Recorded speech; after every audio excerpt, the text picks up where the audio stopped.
Shederalun, Rusia menginvasi Ukraina sejak Kamis 24 Februari 2022 lalu menggunakan pasukan tempur Angkatan Udara.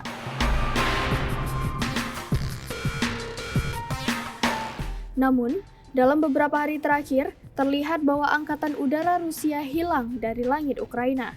Hal ini membuat sejumlah pakar di Amerika Serikat terdiam dan bingung dengan strategi yang dilakukan Presiden Rusia Vladimir Putin. Mereka tak mampu menganalisis lebih jauh terkait hal ini dan hanya bisa berkesimpulan bahwa Rusia mulai mengendurkan serangannya di Ukraina.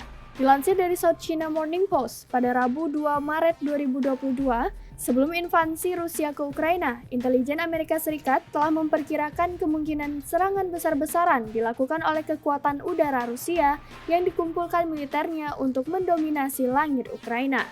Tetapi, 6 hari pertama telah mengacaukan perkiraan tersebut dan sebaliknya, melihat Moskow bertindak jauh lebih hati-hati dengan kekuatan angkatan udaranya. Melihat situasi ini, para pejabat Amerika Serikat tidak dapat secara tepat menjelaskan strategi apa yang dilakukan Rusia dalam hal ini.